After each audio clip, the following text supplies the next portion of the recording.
Johnny হত্যা মামলায় 2 জনের যাবজ্জীবন সাজা বহাল রেখেছেন আদালত। একজনের সাজা কমেছে, বাকি একজনকে খালাস দেয়া হয়েছে। এ নিয়ে আরও জানাতে যুক্ত হচ্ছেন মশিউর অনিক। অনিক, মামলার রায়ে আদালত আর কি বলছেন জানাবেন।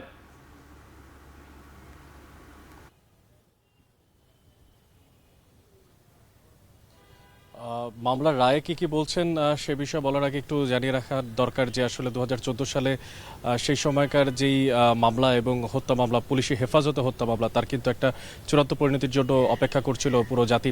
এবং দেখার বিষয় ছিল যে যেই পূর্বের যেই মামলার রায় দেওয়া ছিল, যে 3 জনকে যাবজ্জীবন দেওয়া ছিল এবং যেই প্রক্রিয়াতে চলছিল সেই প্রক্রিয়া আসলে পুনর্বহাল থাকে কিনা।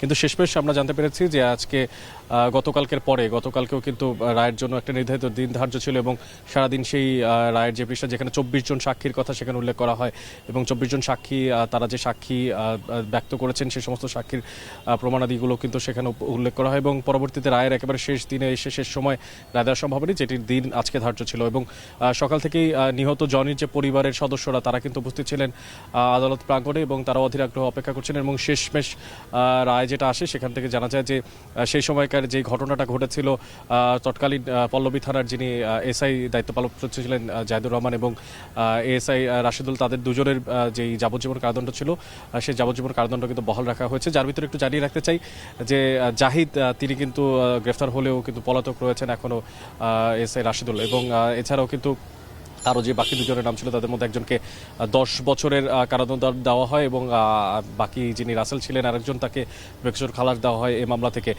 মূলত ঠিক 2009-10 সালের সময়কার সেই প্রেক্ষাপটে একটা বাকবিতণ্ডাকে কেন্দ্র করে পরবর্তীতে সেখানে পুলিশ তাদেরকে ধরে নিয়ে যায় এবং সারা রাত নির্যাতনের পরে পরবর্তীতে তাকে হাসপাতালেও নিয়ে যাওয়া হয় নিহত জনিকে। সেখানে উপস্থিত ছিলেন নিহত জনি এবং তার ভাই রকি।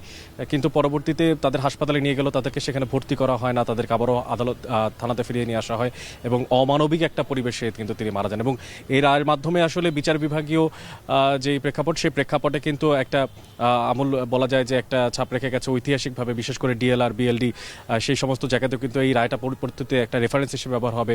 আইন শৃঙ্খলা বাহিনীর সদস্যরা যারা কিনা তাদের পুলিশি হেফাজতে, তাদের দায়িত্ব হচ্ছে তাদেরকে হেফাজত করে এবং 24 ঘন্টার ভেতরে ফৌজদারি কার্যবিধির মতে তাদের আদালতের সামনে প্রদর্শন করা, সেই জায়গাটা কিন্তু সম্ভবভাবে আরও বেশি পোক্ত হবে এবং এই রায়ের মাধ্যমে সেই জায়গাটা এস্টাবলিশ হবে, এমনটাই জানতে পেরেছি, এমনটাই জানিয়েছেন ঠিক জনির আইনজীবী।